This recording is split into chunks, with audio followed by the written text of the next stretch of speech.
পঞ্চগড় সীমান্তে বাংলাদেশি বৃদ্ধকে আটকের প্রতিবাদে ভারতীয় যুবককে ধরে আনল এলাকাবাসী।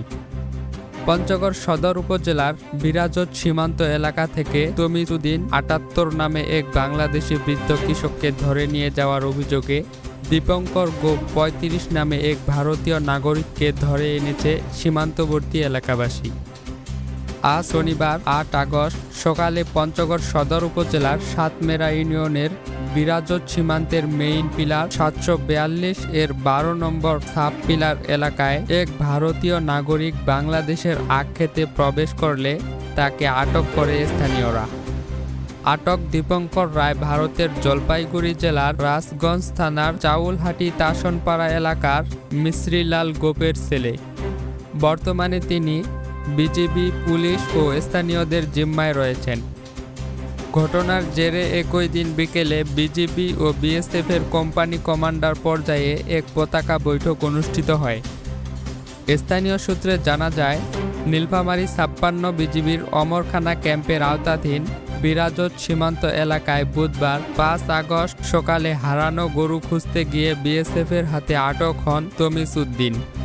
অভিযোগ রয়েছে, বাংলাদেশ অংশ থেকেই বিএসএফের চাউলহাটি ক্যাম্পের সদস্যরা তাকে তুলে নিয়ে যায়। তমিজউদ্দিন কানে কম শোনেন এবং ঠিকমতো হাঁটতেও পারেন না। এরই প্রতিবাদে এবং তাকে ফিরিয়ে আনার দাবিতে শনিবার সকালে ভারতীয় চা বাগান কর্মী দীপঙ্কর সীমান্ত পেরিয়ে বাংলাদেশের আখ্যাতে ঢুকলে তাকে আটকে রাখে স্থানীয় বাসিন্দারা। তমিজউদ্দিনের ছেলে আজাহার আলী বলেন, আমার বাবা কানে কম শোনেন, ঠিকমতো হাঁটতেও পারেন না, শুধু হারানো গরু খুঁজতে গিয়েছেন। বাবাকে না ফিরিয়ে দিলে ভারতীয় নাগরিককেও ছাড়ব না, বাবাকে ফেরত দিলেই তাকে ছেড়ে দেওয়া হবে। বিজিবি বিএসএফের পতাকা বৈঠকে বিএসএফ দাবি করে, বাংলাদেশি নাগরিক তমিজউদ্দিনকে কাটার অপরাধে ভারতীয় আদালতে সোপর্দ করা হয়েছে। বিজিবি এ সংক্রান্ত নথি দেখতে চাইলে বিএসএফ জানায়, তাদের আটক নাগরিককে ফেরত দিলে প্রয়োজনীয় নথিপত্র দেখানো হবে। এ বিষয়ে নীলফামারী ৫৬ বিজিবি ব্যাটালিয়নের অধিনায়ক লেফটেন্যান্ট কর্নেল তাইফুর হাসান মাহমুদ জানান, বাংলাদেশি নাগরিককে ধরে নিয়ে যাওয়ার বিষয়টি স্থানীয়রা বিজিবিকে আগে জানায়নি।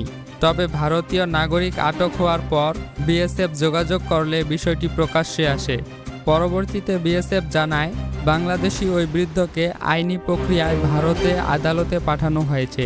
অন্যদিকে আটক ভারতীয় নাগরিকের বিষয়টি বর্তমানে পুলিশ আইনিভাবে খতিয়ে দেখছেন। জমির উদ্দিন, আলোকিত পঞ্চগড়।